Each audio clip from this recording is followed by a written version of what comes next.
So we are back again. Now in this presentation or in this video we are going to see the numerical on quarter joint. Previously we have seen the quarter joint and now we can understand with the help of example how we can design a quarter joint here. So let's see. Now this is an example for quarter joint. Here first I will take a pointer here. A load is given as 30 kilonewton in compression and tensile in both the side. So material used here is a carbon steel. Tensile and compressive stress is given as 50, shear stress is given 35, crushing is given as 90. So to solve any example, first principle is to write down the given data first, which will help us very much. Now in designing we have already seen, first we need to design the rod. Okay. Now the formula for rod is what? P is equal to pi over 4 d square into sigma t. Put that values and you will get a value of d here. So dimension d, that is the diameter of rod we get is 27.6 mm. So we can say 28 mm. As I already mentioned you in the knuckle joint slide also, that for knuckle joint and quarter joint always use a even value for taking the rod diameter. Okay, next even value. Now the spigot thickness of quarter, that is d2 and t, we need to find out and we need to check it. Let's see. We have the formula for it. It is this one. P is equal to pi over d2 square minus d2 into t. After that we put the values. T is equal to d2 by 4. Here you can see, and we get the d2 33.4, or round figure we can take 34. So thickness we get is as 8.4, 8.5, sorry. Now let's check this thickness and this d2 are safe in crushing or not. So we have the formula for crushing. P is equal, this 13 10 to the power 3 is P, d20 into sigma c. Put the value of d20, okay, and sigma c we get it 103.0. Oh my god, it's really high because we have sigma c is equal to 90 newton per mm square. So we need to change it in terms of this sigma c now. So now same formula is used here. Okay, same,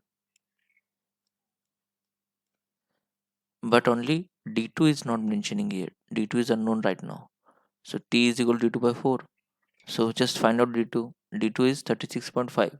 We take 40 mm just to avoid the manufacturing part, because 10 is really a very good value, because we know that t is equal to d2 by 4. So we get 10 mm. Otherwise we get 9.5 mm. 0.5 mm doesn't matter, but it will save the design also and for manufacturing problems also. That's why 10 mm is taken here. Now outside diameter of socket d1, formula is same. Put that value and you will get a equation here, because d1 both are present here. So by solving it, this quadratic equation, you get a take the positive values 50 mm. On the calculator you can solve the quadratic equation very easily. It is not a problem. Okay, so width of quarter, it is b. B can you find out with the help of this term, that is p is equal to b into t into tau.